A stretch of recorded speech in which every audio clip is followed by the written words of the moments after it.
រូ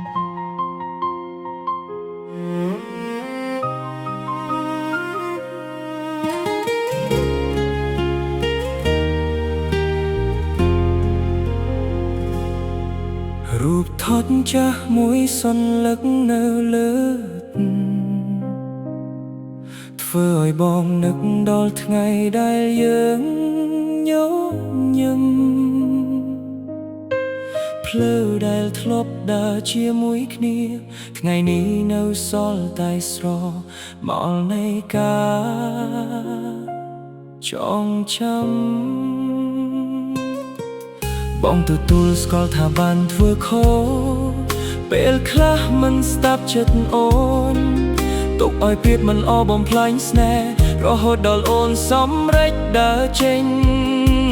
រាល់យប់បងសួរខ្លួនឯង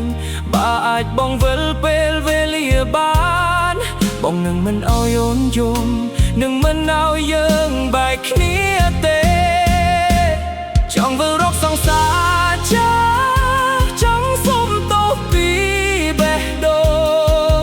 បើអូននៅមានកន្លែងតូចមួយសម្រាប់មនុស្សដែលធ្លាប់ធ្វើឲ្យអូនឈឺចាប់ចង់វិលរកសង្សារចាមិនមែនព្រោះបងឯកោតែព្រោះបងទើបយល់ថាគ្មានអ្នកណាជំនួសអូនបានឡើយមានមនុស្សថ្មីជាច្រើនដើរកាត់ជីវិតតែគ្មានអ្នកណាធ្វើឲ្យបងញញឹមដូចអូនបងទើបដឹងពីអំឡៃនៃស្នេហ៍នៅថ្ងៃដែលបាត់បង់វាទៅហើយបងមិនដឹងថាអូនមានសុភមង្គលទេឬមានអ្នកថ្មីនៅក្បែរហើយតែបើអូនសប្បាយចិត្តបងក៏សុខចិត្តញញឹមពីយ៉ាងណា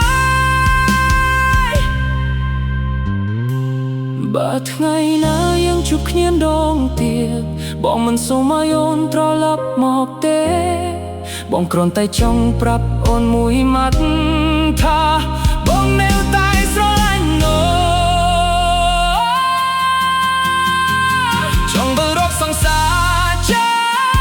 ទូគ្រាន់តែជាទេស្រមៃបងលើតែអរគុណ